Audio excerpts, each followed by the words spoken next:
প্রবাহিত হচ্ছে, বলা যায় না কি হয়। সবাই দোয়া করবেন, আল্লাহ যেন সহি সালামত রাখে।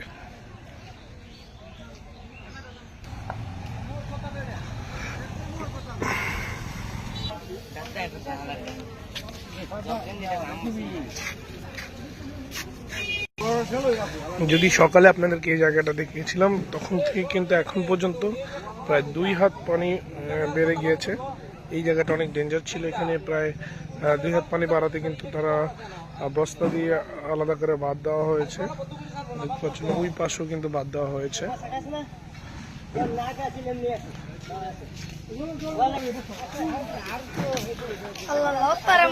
এদিকে নদীর পানি বাড়াতে কিন্তু কেউ আবার মাছও ধরছে, দেখতে পাচ্ছেন কোনি জাল দিয়ে মাছ ধরছে। এখানে বড় বড় মাছ ধরতে পারে তারা, কিন্তু ওনার জালে কিন্তু মাছ আসেনি।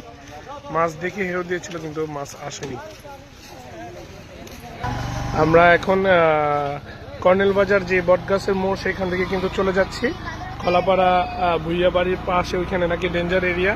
তো আমরা সেটা দেখার জন্য চলে যাচ্ছি ভুইয়া বাড়ির খলাপাড়া ভুইয়া বাড়ির ওইদিকে এলাকাটা চলে যাচ্ছি, আপনাদেরকে সেখানে দেখাবো এখন সরাসরি।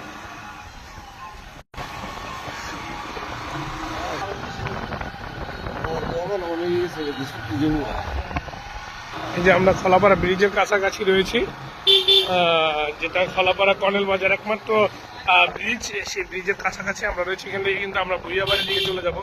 পানির অবস্থা খুবই ভয়াবহ।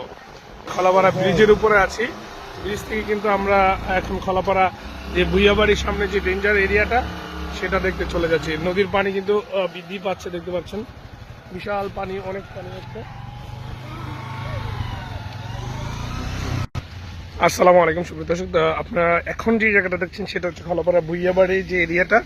গত বছর যেখানে বাঁধ ভেঙেছিল, আমরা সেম ওই জায়গাটার মধ্যে অবস্থান করছি। এই রাস্তাটার উপরেই গত বছর কিন্তু বাঁধ ভেঙেছিল, এবং এই রাস্তার মধ্যে দেখেন রাস্তা থেকে মিনিমাম 1 ডাব, অর্থাৎ যদি আপনি বলেন 2 থেকে 3 ইঞ্চি উপরে কিন্তু রাস্তার উপর থেকে পানি। আর ভাইয়েরা সকাল থেকে কাজ করছেন, যথেষ্ট পরিমাণ চেষ্টা করছেন যেন বাঁধটাকে ধরে রাখা যায়, কিন্তু আমি জানি না কতক্ষণ পর্যন্ত ধরে রাখতে পারবে, কারণ এটা রাস্তার উপরে এত পানি হয়েছে। দেখতে পাচ্ছেন আপনারা যে রাস্তা থেকে কিন্তু প্রায় 2 থেকে 3 ফুট এই জায়গা দিয়ে কিন্তু পানি অতিবাহিত হচ্ছে। তো এটা কতক্ষণ ধরে রাখা যাবে সেটাই এখন দেখার বিষয়। প্রশাসন, আখাউড়া প্রশাসন কিন্তু ইতিমধ্যে এসেছিল এখানে, আমি খবর পেয়েছি। তারা কিন্তু এসে যথাযথ ব্যবস্থা নেওয়ার চেষ্টা করছেন। তবে এই আমার প্রশ্ন হচ্ছে যে এই বাঁধটা যেহেতু গত বছর এইখান থেকেই ভেঙেছিল, তো এত হাজার হাজার ফ্যামিলি ক্ষতি হয়েছিল, তো এই বাঁধটা কেন আবার দ্বিতীয়বার পুনরায় করা হয়েছে, কিন্তু উঁচা কেন করা হয়নি? যেরকমটা ছিল আগে তার থেকে কিন্তু